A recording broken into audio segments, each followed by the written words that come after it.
نحمده ونصلي على رسوله الكريم أما بعد فأعوذ بالله من الشيطان الرجيم بسم الله الرحمن الرحيم هو الذي أنزل من السماء ماء لكم منه شراب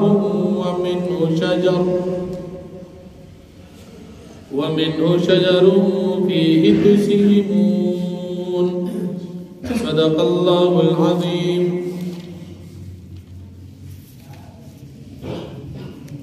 سورة النحل سور لسم پارا لسم نمبر آیت دی. مخکر رکو کی اللہ پاک دا توحید دلائل بیان شو. اس پدے رکو کہ ہم دا اللہ پاک دا توحید دلائل عقلیہ بیانے گی. اللہ رب العالمین خپل انعامات ذکر کئی اور انعامات و ذکر کول سرا دا خپل وحدانیت دلائل ذکر کئی چدا زما انعامات تاسو پخپل زان باندے اگو رئی تاسو بدی نتیجے تورسی چدا کار صرف یو اللہ پاک کوي. لکاد اسمان طرفنا تاست اوبا نازلیگی چه دغ اوبا تاسو سکی او ستاسو پزمکا باندی چه کم بوٹی انہیں زرغنیگی حویس کی چه دا انہیں بوٹی ستاسو دا سارو خوراک دی. دا اسماننا اوبا نازل اول دا اللہ قدرت دزمکنا بوٹی پدی ابو سرارا زرغن ولداد اللہ پاک قدرت دی. داد یو اللہ جل شانہو دا وحدانیت دلیل دی. بیا اللہ پاک فرمائی چھ پدی ابو سراستاس دا پارا دزمکنا غلا زیتون کجوری انگوران او ہر قسم میں وجات دا زمکنا پیدا کو. زمکا یا وزمکا دا نور یو دی سپگ میں یو دا رنا پی یو لگی تیار دشپی پی یو رازی لیکن دا زمکنا اشیاء زرغنی دن کی جدا جدا دی. معلومی کی دا چی دا سیس پخپل نراخی جی دا یو اللہ پاک ذات راخی جی ورنک اکتلشی یو اپنی یو قسم سانچکی یو سنگ سیس جوڑی لیکن دا اللہ رب العالمین کارخانہ قدرت مختلف اشیاء جوڑی. تاسو خیال کړي کله چې کاریګر پرمه جوړ کی نو اقا شان سیس جوړیږي چې څنګه پرمه ولی یو څنګه جوړیږي ځکه پرمه یو ده چې پرمه یو وي نو شیزونه بټول یو قسم راځي. یا سانچه د مثال د خختې جوړولو چې څنګه سانچه ما شان خختو باسي او د دنیا کارخانه ته او بی یو دا خور یو دا نور یو دی سپک میں یو دا لیکن سیزونا مختلف دی. نو دا مختلف ولی دی دا پخپل ندی دا یو ذات دا سکی که پخپل خو یو سیز با یو سنگر آخطا لگا یا مثال که مخلوق دا کار کولو خو یو قسم بے کرو او بیا پدے کے خون گورا رنگ گورا ذائقے گورا ہر یو جدا جدا داد اللہ پاک دے یو والی نخد زکر داسی زن داسی کدا اللہ رب العالمین نکل دا بداسی نو دا صرف دا رب العالمین خدمت دی او دا رب العالمین قدرت تے برسوک دا کار نشی. او بیا اللہ جل شانہو فرمائی چھ تاسو دی سیزن کے سوچ او فکر اکو دا تاسو با پیشی چھ دا دا یو اللہ کار دی. ورپسی بل دلیل دا قدرت ذکر کی چھ تاسو اکوری شپه مې تاسو له پیدا کړه چې تاسو پکې دمه کوئ، روز مې پیدا کړه چې په دې کې تاسو ځان له رزق ګټئ، نور مې درته پیدا کړه چې تاسو پکې خپله فایده ده شمیر پې کوئ، سپوږمۍ مې پیدا کړه چې تاسو پکې خپله فایده ده حساب کتاب پې کوئ، ستوري مې پیدا کړل چې په دې کې هم ستاسو دپاره فایدې دي، او دا ټول چې چلیږي دا د الله په قدرت دی، دا سپوږمۍ دا انور به چلیږي د الله د ارادې لاندې، خو چې کله اراده وکړه چې دا دې نه چلیږي دا به نه چلیږي. دا سپوږمۍ دا انور تاسو ګوري دا انور د مشرق نه راخیږي او په مغرب غورځېږي،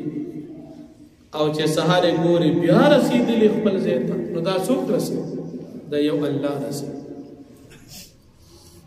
دا اوس راخیږي د مشرق نه، حکم د الله شته، خو که کله حکم وکړي چې صیبه د مشرق نه مه راځه، اوس واپس د مغرب را روان شه، دا به راځي د مغرب نه، بیا دا نشي ویلی چې نه نه زما ځای خو مشرق دی، او بیا وګوري د مخلوق په اشیاو کې خرابېدل راځي، خو د رب العالمین په قدرت کې خرابېدل. دنیا څومره وختو چې پیدا د انور او مغه انور دی، نه ته ټوټه راپروزي، نه ته پرزه راپروزي، نه خرابېږي، نه زړېږي، نه بل شان کېږي، همدغه انور دی همدغه انور دی. دا ځکه چې دا الله پاک داسې کوي. مخلوق دی یو څیز جوړ کړي، د هغې خپل ګرنټي ورکړي یا ټیم یې ورکړي چې دې ټیم پورې به دا کار کوي،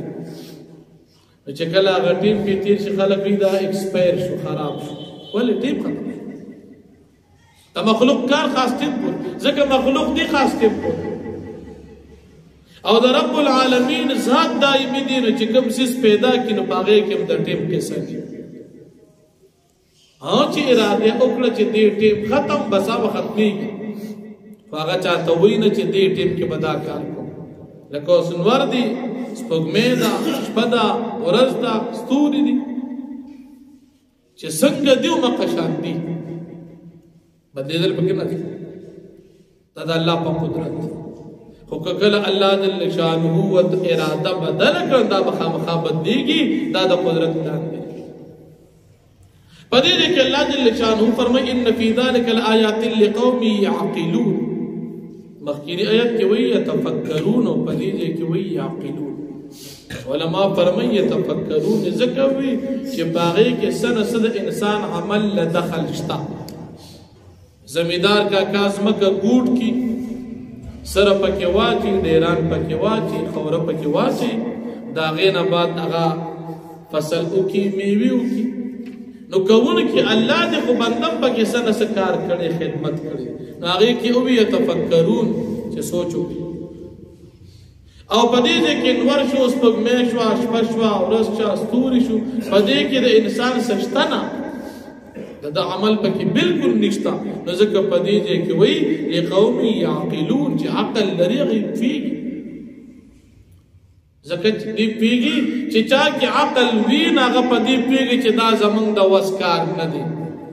نو د چا کار دی؟ د یو الله پاک کار. نو په مخکې کې ځکه ووي یتفکرون، او په دې ځای کې ووي یعقلون.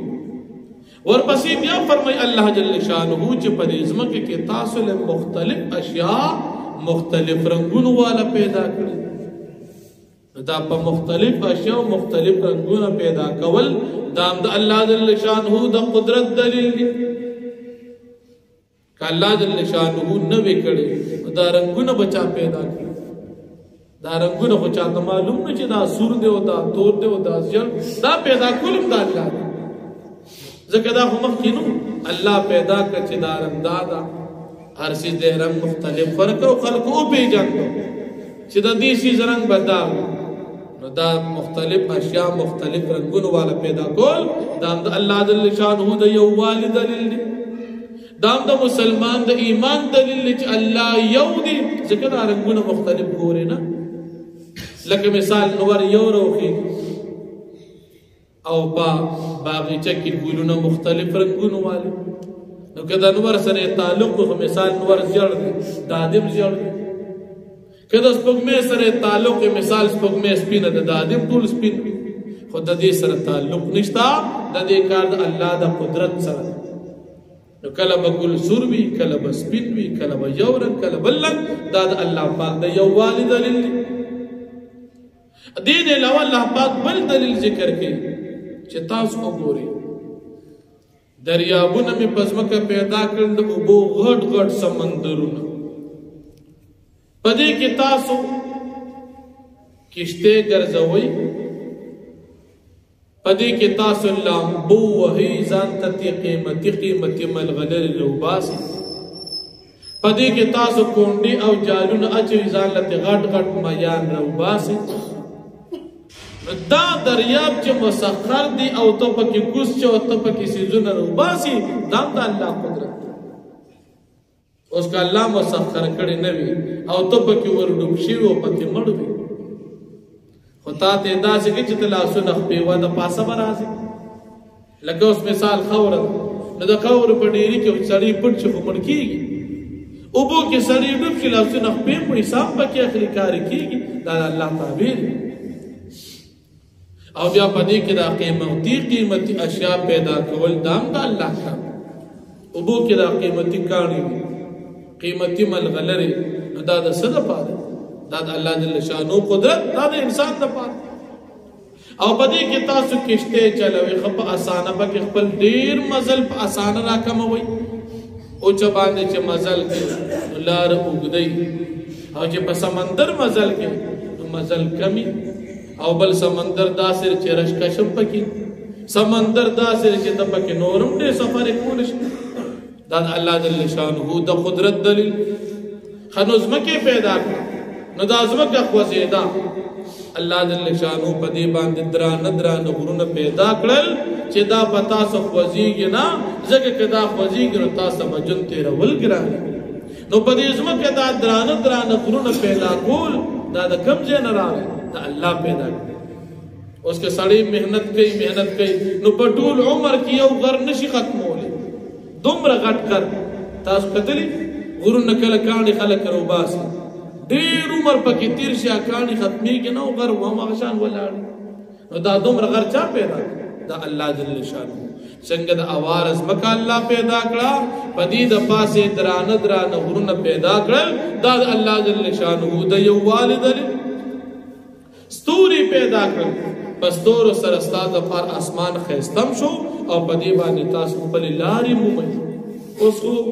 د دې لارو مندو د پاره خلکو غسیزونه د موبایلونو کې مشترو وته خو مخکې پر ستور سره خلکو سمت معلومو چې مثال دا مشرق دی دا مغرب دی زما کار دی خو دا رهنمایي حاصل اول په دې ستور سره دا الله جل شانه په تاسو انعام او په اخر کې الله جل شانه فرمایي چې پتا سم دومره انعامات کړی دي که خالص شمیر تاسو شروع کوي شمیر به هم تاسو نه کوي دومره انعامات خالق پشمیرم ګران دي د دومره انعامات خاون دا منل ضروری دي د دومره انعامات خاون د سره شرک او څوک شریک کول دا ناجائز او ناروا دي عقلا هم دومره لوی انعامات یې کړی دي نو بیا ولې نه مني دومره انعامات یې کړی دي نو ولې ورسره شریکان جوړ دومره انعامات یې کړی نو بیا ته ولې انکار کوي نو د دومره انعامات په باوجود ځکه په دنیا کې څوک چا سره انعام او ښېګړو کې خلک یې مني یاره په پلان کې سخته کې دی ما سره په کار شوی نو چې یو معمولي غونتې محنت د سره دنیا کې چا او که د هغه ښېګړه مني نو دا رب العالمین چې دا دومره انعامات کړي بیا دا ولې نه مني الله جل شانه دې موږ او تاسو ته په خپل عقیده توحید باندې استقامت نصیب کړي نو فرمایي هو الذي ذا الله پاک غزاد ينزل من السماء ماء نازلي د اسمان اوب دا اوب د اوریز نه راځي خدا اوریز بره د دې وجه نه نسبت اسمان طرف ته شو مراد تر اسمان نه دی اوریز ده لکم استاسو د پارا منه بعضی داغینا شراب تاسو سکي بنازلی وبرابېږي تاسو دا وبس کوي ومنه شجر فيه تسيمون او بعض داغینا بوټي وی چې پاره کې تاسو ساروي سره وي شجر دو معنی شجر یو معنا هغه بوټي چې د هغې تنه وي لکه لرګي والا او د شجر دویمه معنا هغه بوټي چې د ځمکې نه رازرغونېږي که هغې تنه وي او که تنه نه وي په دې ځای کې دا معنا مراد ده چې لرګي والا نه عام طور شجر اطلاق په لرګي والا بوټي کېږي خو دلته د تنې والا لرګي والا بوټي مراد نه رهي دلته د مراد د ځمکې هر بوټي چې راووته ستاسو پکې څاروي سریږي نه که هغه تنه لري او که تنه نه لري خو دا ټول د الله پاک په قدرت په اوبو باندې کېږي ينبت لكم رازرغونی ستاسو د پاره به په دې اوبو باندې الزرع فصلنا والزيتون وزيتون والنخيل وكجري والعناب وانگور من كل الثمرات او دار قسم میوجات ان فی ذلك یقینا بدی سيزونو کی لا يتنخا مخان خداد الله پاک د وحدانیت لقوم د قوم د پاره تفکرون چغي سوچو فکر کوي چې بدی سيزونو سوچو کی نا غفوی چې دا الله یو د هغه پیدا کړی وسخر لكم الليل والنهار والله پاک تابع کړی تاسو د پاره شپه او ورځ شپه آرام د پاره ورځ د رزق حاصلولو د پاره والشمس والنور والقمر والسبغم والنجوم مسخرات بأمره والطور تابع د الله په اراده ان فی ذلک الآیات یقینا بدیس دن کے خام خانخری لقوم د قوم د پارا یعقلون جغی عقل لري چې عقل لري افیږي چې دا خو یو الله پاک کړی وما ذرا لكم في الارض او غسج الله پاک پیدا کړی استاد د پارا پس مکه باندې مختلفا الوان مختلف رنگونو والا ان فی ذلک الآیه لقوم یذکرون یقینا پدیس دن کے خام خانخرا د قوم د پارا چغی سوچ او فکر کوي وهو الذي يد الله پاک غزاد دي سخر البحر چې تابع کړی دي تاسو د پاره دریاب لتاكلوا منه لحما طريا د پاره دي چې تاسو غري د دریابونو تازه وخی زمکه خو پزمکه د دې سارون خو هغه ته تازه نه وي دا غي د دې وخی فرق هغه د پاره علالول شرط او د اوبو چې کوم ساروي دي چې هغه میان دي دا غي د پاره علالول شرط نه دي ځکه وي چې دغه د زمکه د اوبو چې کوم ساز د پاره وخه هغه تازه ده نو مې کې علالول شرط نه دي او عام ساروي چې انسان علال کړنی هغه د پاره حرام چې وخه خوري وتستخرجوا منه حليه او تاثر وباسي د اوبونا حليه کالیز ورات ملغلری تلبسون چې تاسو په خپل استعمال تاسو بیان تاسو د پاره استعمالي وتر الفلك او تبویر کشته مواخره سرون کی فی پدی کی ابولرا ولتبتغوا من فضل د پاره دي چې تاسو ولټي پدی باندې فضل د الله پاک نه تجارت کی مال حاصل کی ولعلکم تشکرون د پاره دي تاسو شکر د الله ادا کی والقا فی الارض رواسیا او الله پاک پیدا کړی پزما ک باندې درانه غرونا انتمید بكم د پارا دي چې دازمک نخوځي کی پتاسو وانهارن او نهرنا وسبرن او لارې لعلکم تهتدون د پارا دي چې تاسو لار بیا موږ خپل مقاصد وتا وعلامات او نور علامي وبالنجم بصور بانهم يهتدون دي رهنمایي حاصلې افمن يخلق ايا رغسات چاغه خالق دي کمن آیت دی پشان دا غزاب لا یخلق چه خالق ندی آئی اللہ پاک نور خدایان برابر دی افلا تذکرو تا سوچ و فکر نکی دا بالکل برابر ندی وین تعدو نعمت اللہ کچرتا سوچ میری نعمتنا دا اللہ پاک لا تحصوها تاسو نشیش میرے لدی لرا ان اللہ لغفور رحیم بیشک اللہ پاک خامخا بخون کرام کے ان کے ذات تی واللہ یعلم ما تسرون وما تعلنون او اللہ پاک بیگی پاغس چتا سکم پٹوئی وما تعلنون و پاغس بان چاغا تاسو کارکوئی ان اللہ جل شانو پدی ڈولو بان عالم ذات واخر دعوانا الحمدللہ رب العالمین